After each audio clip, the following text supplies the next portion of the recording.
Mrs Maria Mapani. Ndinobva mubhuku Kuvasadadzi Nyamaropa. Ndine makore 73. Tikanhasi tazwa kufara maningi ngekuti nehosha iyo ndinayo ndikataura zvichemo zvangu zvese ndinofunga kuti ndinobatsirwa. Handiboti ndinofunga aba ndinotobatsirwa pamuchose. Inini hangu ndaisotengerwa nevasikana kuinyanga mapirisi. Saka vasikana vasisiri kunditengera mapirisi. Handimborina nemariba ndinototambudzika. Ndinotopiwa mapirisi eBP panapa. Ndakanga ndanzi nene shuga saka eshuga handisisiri kumwa. Koma karegererei? Urombo ushaya mari. Alright, manje zvikonzerese here kuti muzorwara zviri wese mukaregera mapirisi? Saka munhu mabvunza kuti handiti anotengwa, tiri kutoenda kotenga. Saka vasikana kuti wanga ine kadhi rangu rekusoenda kutenga mapirisi wakabva waregera kunditengera.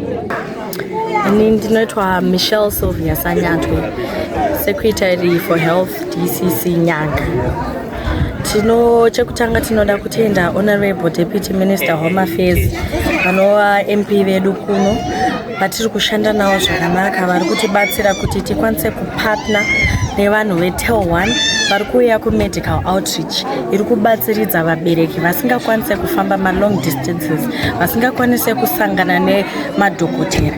Ndivo madhokotera auya akapatna neTel 1 vari kubatsira vanhu mahara kurapwa zviri pachena.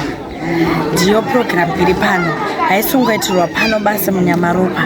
Takatanga zuro tikaita kuward 4, ward 27 neward 3. Saka ndizvozvo zvinobudikidza pamwe chete vari kuita zvetelemedicine. Ivo vakatotanga kushanda pano zvokuti vabereki vari kuuya vachisangana nemadhokta through masaisai ekuti vanenge vachiona dhokta pascreen achitaura navo vachibatsiridzwa, uye mishonga yavanenge vachishaya kuzvipatara inokwanisa kutumirwa paSimpost. Ndizvo zviri kubudikidza mupurogiramu iyo yababa vaMunangagwa Vision 2030 inotaura kuti hakuna munhu anosara kunze. Saka saSecretary for DCC tati titange neutano hwevabereki. Post office yetelemedicine vamwe venyu munogona kunge makambosangana nayo kana kuinzwa. Mukapinda mupost office paNyamaropa munokwanisa kutaura nachiremba muri pakombiyuta. Tine intaneti yatakaisa imomo, mune makombiyuta arimo, muna nesi anenge arimo. Tinoitira kuti kuno tinoziva kuti munofamba distance yakareba kuti munotsvaga ana chiremba kuRegina kana kuNyanga. Munofamba madistance akareba kunotsvaga mishonga, hakuna mafamasi kuno, munoenda kuRegina kana kuNyanga. Asi mukapinda mutelehealth kiosk yenyu iri papost office, kuona chiremba private $5. Munokwanisa kutenga futi mishonga imomo. Mishonga isimo imomo munogona kuorderwa kubva kuHarare ichiuya nepost office ipapo. Ndo chirongwa chetelemedicine chiri kuno kuNyamaropa, and that's why tiri kuuya kuzosapota community yekuno, because we know through that program kuti kune maproblems akawanda vanhu vari kuuya tose vanenge vasironzwa zvakanaka. So nhasi pana hapana chamunobhadhara kuonekwa kana mishonga iripo, munoita sei munoiwana. Inenge isipo ndo yamunozonotsvaga veiita sei yekutenga. But tafara chaizvo nge tiri pano nemi zuva ranhasi tiri kunyanya kunangana nezvirwere zvatinoti machronic conditions. Chronic condition chirwere chekuti kana munhu achinge abatwa anoramba achimwa mushonga nguva nenguva. So tinoona vanhu vanozoita mastroke kana kufa vachinzi varova nezvishiri. Zvishiri zvacho iBP inenge yakakwira iri kumezhwa apa. So kana munhu akabatwa chirwere cheBP, handimunzwa kamushini zvakari kutaura, kana yakakwira anofanira kuenda pamushonga, oramba achimwa mishonga iyoyo kupreventa macomplications akaita kuita bofu, makidney failure kana stroke yandambotaura, kana heart failure kuzarirwa handitika. So tinoda kukurudzira kuti vanhu ngavapote vachiscreenwa zvibatwe early, oramba achimwa mushonga wake nguva nenguva. Ndizvo nechirwere cheshuga diabetes handitika. So my name is Admojo Pero. I'm the Chief Medical Officer at Zimsmart Villages. Zimsmart Villages is a telehealth and remote monitoring service which is democratizing access to healthcare by establishing telehealth kiosks as well as telehealth booths, which are meant to improve and enable access to diagnostics, to consultations, and to medicines. So the ecosystem works with stakeholders like Tel One, who we are seeing here today, Net One for connectivity, Zimpost, which really does the last mile in terms of delivery of medicines and certain of the diagnostics that are essential. So what we are witnessing this weekend is one of our corporate social responsibility activities, where we actually go beyond the confines of our telehealth kiosks or our telehealth booths to actually go into the communities where these people come from, where we know they travel long distances to be able to access doctors. They travel long distances to get a diagnosis. So us being here is really meant to enable the meeting between doctors and patients, nurses and patients, to enable a therapeutic relationship to be able to build. So we are focusing largely on non-communicable conditions, hypertension, diabetes, asthma, arthritis, peptic ulcer disease, because we know that with chronic conditions, there are a lot of pain points that our patients get, failing to access medications, failing to access, the diagnosis that I've been talking about. So we've been here since yesterday, courtesy of our Honorable Chido Sanyatwe, the Deputy Minister of Home Affairs and Cultural Heritage, which is a constituency in Nyanga North, in partnership with Tel One. We were yesterday at Kazozo Business Center, where we saw 156 patients. Our second team was at Nyamutowera School, and they saw 120 patients. And the third team was at Ambiriadi Secondary School, and they saw 100 plus patients. So we have already seen an excess of nearly 400 people over on the first day. And today we are here at Nyamaropa, and as you can see, we have people who are waiting to see doctors and who need the service. And we are also at Kambudzi Clinic, where again we have our second team doing the activities today. So we expect that we are going to be in this community for a long time, coming back to do these activities, running them over weekends, and we are calling on other partners, other doctors, nurses who may want to participate to obviously reach out to us, so that we can be able to do more in these communities and be able to help. We are also advancing a preventive health agenda deliberately. We want our people to get screened, because we know there is benefit if we detect disease earlier. We reduce complications, we reduce even the amount of medication that someone has to be using before they develop complications. So we want to encourage people to be screened for these non-communicable conditions, including even cancers. So these are things that we want to build into the program. That's why we are obviously inviting other people to come in. And obviously we're in September. We obviously are beginning to talk about breast cancer. So that's one thing again that we are calling on partners to come on board and be able to assist. Thank you. So obviously, I did speak about malaria as I was giving the health education, because we know, this is one of the areas where we continue to see high incidence of malaria, even though, we are really excited and happy that, the government has done a lot in terms of reducing malaria incidents and malaria outbreaks. But we continue to speak about it because we want to sustain the gains that have been made from investing in malaria prevention. So that's obviously why I'm speaking about it. It's something that kills if it's not attended to early. We thank the government in terms of decentralizing access to testing and treating to really village health worker level, but there is need for us to sustain those gains by continuously educating our people around malaria prevention and the need to get tested early and treated early if you have symptoms of malaria. In Manicaland, we are not only at Nyamaropa here in terms of our telehealth kiosks. We have a telehealth kiosk at Headlands Post Office. We have another telehealth kiosk at Nyazura Post Office, and we have a standalone telehealth kiosk at Britannia, which is in Nyanga South. So we have a total of 4 telehealth kiosks currently in Manicaland, but we are also beginning with the arrival of high-speed internet from players like Starlink.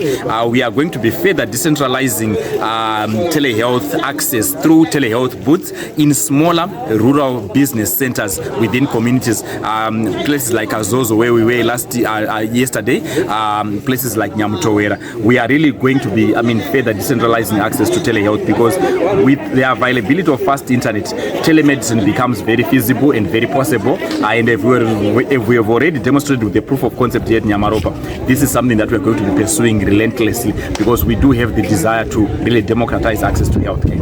Okay, and are you also looking to decentralize into other districts that you haven't been operating from in Manicaland? Yeah, sure. Obviously, we started started here in Nyanga because that's an area that I've been working in, and I'm very quite conversant with the terrain and I mean stakeholder relationships and everything else. But out of the proof of concept, we are going to be decentralizing to other districts in Manicaland and even outside Manicaland. We already have some presence in Midlands, in places like Mberengwa, Shurugu and Shavani, and we also have presence in Mashonaland Central in areas like Chiweshe where we have a telehealth kiosk. So we are really looking, with our partnerships to broaden access to other districts in Zimbabwe. Okay, and have rural area communities from the rural areas, have they been coming forward and engaging with the telehealth kiosks? So to be honest with you, when we started this, we were also doubting ourselves, but we wanted, to test, and we wanted to, experience, what, would happen. But we have really been surprised, at the, way communities have embraced, telemedicine, like here in Nyamaropa, and which is why we have tried to do an outreach for them, because they've been coming, forward, and they are giving us, really positive feedback in terms of the difference that the facility is making. So the presence of a nurse in the kiosk, helping with the navigation around the internet and everything else has also made a difference, because they don't have to worry about the technology side of things. All they have to worry about is really their conversation with the doctor, and they have embraced the technology. Tripano pachitiko chemusi wa 15 September 2024 chatabatsiridzwana honorable Sanyatwe weNyanga North constituency kutiunzira vana chiremba munharaunda kuti kwanise kuwana maservices aitadzikwa nemhuri zhinji dziri munharaunda muno muward 12. Zvikonzero zvaitadzisa nezvekuti mari inenge isingawanikwi, saka chipatara chikuru chatinofamba chinofamba about 7 kilometers kubva paNyamaropa clinic kuenda kuservice guru. Ndizvo kuti vanhu vaitadza kuwana mari dzekuti vakwanise kuzobatsirwa chero mari dzetransport idzodzo. Saka tiri kufara senharaunda kuti chirongwa chaiya kuzotibatsira, nekuti tine maelderly people edu anga asingakwanisi kuwana maservices nekuda kwemishonga inetsa. Asi pari nhasi tiri kufara kuti mubereki wese ari pano ari kusununguka kuti abatsirwa zviri pachena pasina muripo. Saka rava rizoita zvarakanaka munharaunda yedu semutungamiri weward inokanzera mamanzi. Tinotenda. Right, inonzi Comrade Takasununguka Ziki, DCC Secretary for Administration Nyanga District. Nasi tiri pano paNyamaropa Clinic Ward 12 kuNyanga North Constituency, tiri kuNyanga District.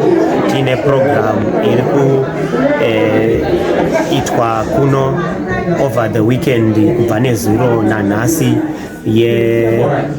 health awareness ne free medical outreach program iri kusponzewa ne Tel 1 yakabatana nana chiremba vedu ve clean homes vana Dr. Jopiro. Program iri kuitwa pano iri kufambirana neurongwa hwehurumende hwevision 2030. Takatarisana ne health cluster inotaura pamusoro pekuti hapana munhu kana nzvimbo inofanirwa kusiyiwa kumashure. Saka tiri kuona chirongwa chiri pano chichiitwa kubudikidza naMP wedu wenzvimbo ino Honorable Sanyatwe, vakatsvaga shamwari dzavo dziri kutipa maservices. Vanhu vari kurapwa pachena pasina mubhadharo vachiwaniswa mapiritsi. Tine timu yana chiremba 9 nevakoti 6 kana vatanhatu vari kutipa maservices pano. Nezuro takaita 3 centers kuNyamtowera kuward 7, kuKazozo kuward 3 nekuMbiriadi kuward 4. Nasi tine 2 macenters pano paNyamaropa nepakambudzi kuward 9. Saka ndo zvatiri kuita muzuva ranhasi. Right. Muri kutarisira kubata kurapa vanhu vakawanda sei, uye tine madoctors akawanda sei ari kubatsira vanhu pasenda 1? Madoctor ari pano pasenda 1 sepano paNyamaropa ndofunga muchiona mubackground vanhu vakawanda. Saka pasenda tatichisa madoctor 3, asi nhasi tazowedzera panapa pane madoctor 5 then 4 vari kwakambudzi kuita 9. Then nezuro takaita pakatariswa vanhu 546 pa 3 centers dzakaitwa. Saka nhasi nechaunga chiri pano paNyamaropa chete tiri kuona manumbers total inogona kupinda kunana 1,500. My name is Mrs Maria Mapani. I'm the acting public relations officer for Tel 1. So we are here today in Nyanga North we're doing a medical outreach in partnership with Batsi Health. So this partnership, Tier 1 provides the medicines for the doctors and all the other logistical requirements for the doctors. So we've been doing these outreaches in partnership with Batsi for quite some time now. And today we also donated blankets for the clinics in Nyanga North, and also some assortment of groceries for the elderly in the district. So my kiosk data Dr. Murimo. That one, No, this Dr. is still Jogura is best to respond to this one for the health kiosks. So donation yenyu groceries and blankets zvakawanda sei uye zviri worth how much, and also maybe the medication that you have come with today, how much is it worth? And also in Manicaland, ndikunzwa mati you've done this a lot. Where else in Manicaland? For Manicaland, this one is the first one we've done, but we also did another one in Menezi. We did another one in Shikomba district in partnership with Batsi doctors for the medicines. Yeah, it's quite a big consignment that we donated here, and for the blankets, about 40 blankets for the clinics, and about 50 grocery hampers, and about 500 kilograms of millimil for the elderly. That is what we donated today.